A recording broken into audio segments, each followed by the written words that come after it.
So today we are going to discuss the ancient pest control methods based on three pest control stuff, that is neem, cow urine and mustard. So ancient Indian agriculture system, which is also documented in classical text, demonstrated that sophisticated understanding of natural pest control mechanism were known to them. The synergistic integration of these three agents provides multimodal pest control through hormonal disruptions, cellular toxicity, antimicrobial action and immunostimulations. Of course, it has been scientifically validated in modern science, like neem products achieve 70 to 95% pest control efficiently even in modern science. Mustard derivatives provides effective stored product production, and combined formulation also provides 80 to 90% control.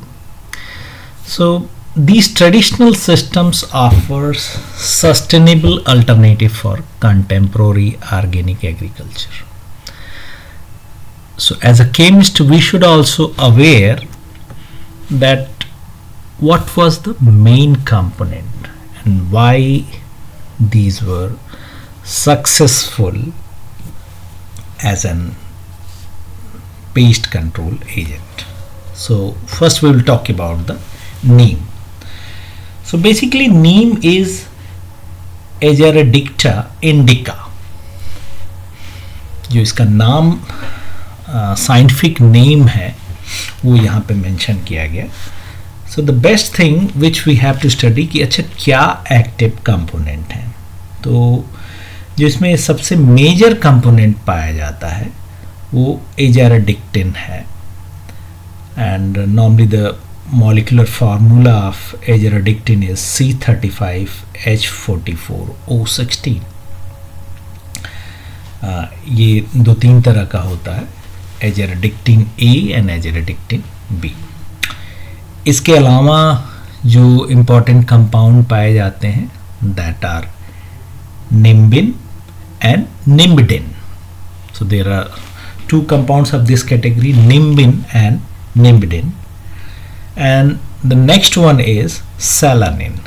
तो अगर ये कहा जाए कि नीम के Activa component क्या हैं जो बेसिकली इसकी एक्टिविटी के लिए रिस्पॉन्सिबल हैं, तो हम कहेंगे एजाराडिक्टिन A and B, nimbin, selanin and nimbidin D, and these are the structures of this one. अब ये क्यों इम्पॉर्टेंट है? तो बेसिकली कोई भी कंपाउंड पेस्ट कंट्रोल के लिए तब इम्पॉर्टेंट हो सकता है कि आइदर वो उनकी ग्रोथ को रिटार्ड करे और या उनके सेलुलर स्ट्रक्चर को डैमेज कर रहा हो. तो यहाँ पे इनका जो फंक्शन होता है इन कंपाउंड्स का वो मल्टीमोडल है. मल्टीमोडल मीन्स कि ये जो कंपाउंड पाए जाते हैं ये एक तो एंजाइम या हम कह सकते हैं एक रिसेप्टर होता है, इकोडाइसोन रिसेप्टर, उसकी एक्टिविटी को ब्लॉक करता है. इकोडाइसिन रिसेप्टर की एक्टिविटी को ब्लॉक करने का काम करता है. तो ब्लॉक करने का मतलब कि ये इससे जाके बाइंड कर जाता है.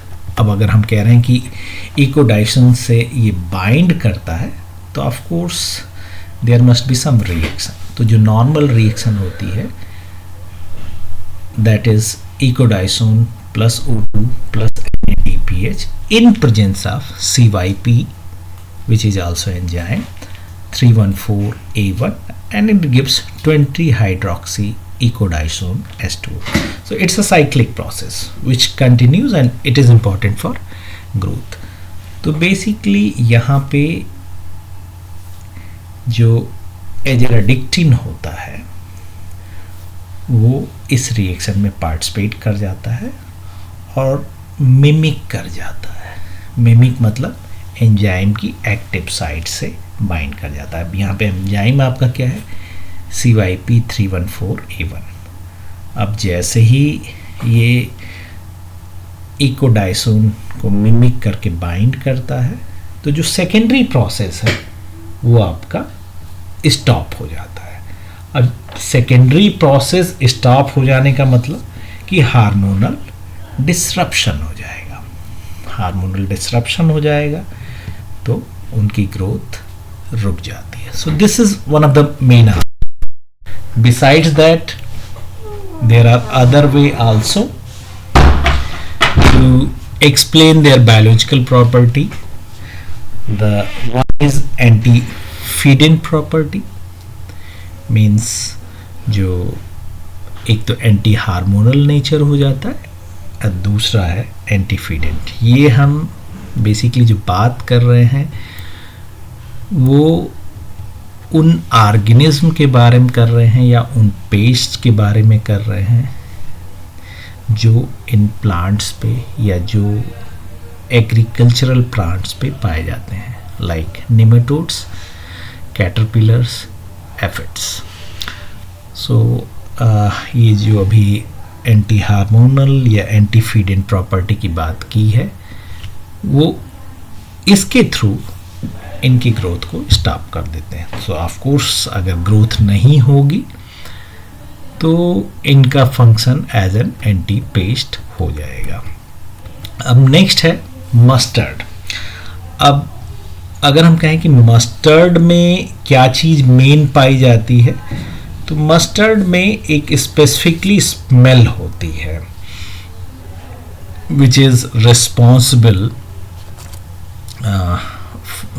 which is due to a specific compound, and that is known as allyl isothiocyanate. Allyl isothiocyanate. The another compounds in this category which is as activa component that are senegrin, and third one is myrosinase. तो यहाँ पे भी enzyme activity को ही block किया जाता है अगर हम बात करें. और एंजाइम होता है माइरोसिनेज एंजाइम. जो मेन फंक्शन होता है माइरोसिनेज एंजाइम का वो हाइड्रोलिसिस करता है, ग्लूकोसाइनोलेट को ब्रेक करने के लिए होता है. तो इसकी एक्टिविटी को ये इनहिबिट कर देता है. So once the activity is inhibited, so of course their functional activity is going to, or their growth is going to be inhibited. So ये माइरोसिनेज होता क्या है? It's a specialized enzyme. ये एक specialized enzyme होता है जो ग्लूकोसिनोलेट्स को हाइड्रोलाइज्ड करता है. अब यहाँ पे अगर किसी भी पेस्ट कंट्रोल में इस तरह की कोई चीज़ पाई जाती है जो कि एंजाइम के नेटिव कंपाउंड जो कि उससे बाउंड कर रहा है उसको मिमिक कर ले तो ऑफ कोर्स उस एंजाइम के फंक्शन को रोक देगा. तो एक तो इसका भी है कि ठीक है माइरोसिनेज एक्टिविटी जो होती है उसको अफेक्ट करता है, और दूसरा जो है AITC केमिस्ट्री है, allyl isothiocyanate chemistry. Of course we all are aware that allyl isothiocyanate जो होता है वो एंटीमाइक्रोबियल एक्टिविटी दिखाता है. मतलब एंटीमाइक्रोबियल मतलब it normally breaks the cellular wall of bacteria, fungi, viruses and protozoa. तो these two are the reasons, that's why it is important to act as a pest control. Now the third thing is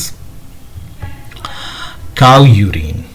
सो अगर हम cow urine की बात कर रहे हैं तो mainly cow urine में यूरिया का content, uric acid, ammonia, creatinine और कुछ फेनोलिक कंपाउंड्स होते हैं। अब इनकी जो एक्टिविटी का मेन कारण होता है that is rupture of fungal cell wall due to the basic pH, क्योंकि ये जो भी कंपाउंड बताया मैंने कि बेसिकली काउ यूरिन में यूरिया, यूरिक एसिड, क्रिएटिनिन और अमोनिया होता है, वो टुवर्ड्स बेस की तरफ ले जाता है, तो इसलिए इसका जो पीएच होता है वो in the range of 8.5 to 9.5 हो जाता है। और इनका जो रेस्पिरेटरी सिस्टम होता है, सो अमोनिया कंटेंट की एक्सेस होने के कारण इनके जो पेस्ट होते हैं उनके रेस्पिरेटरी सिस्टम को प्रभावित करता है, and that's why the metabolic process disrupted and they can not grow. So after a certain period of time the cell walls are damaged, their growth is the growth is being stopped, so that's why it act as a anti paste agent. And even अगर तीनों को combined form में भी use किया जाता है तो भी एक अच्छा रिजल्ट आता है।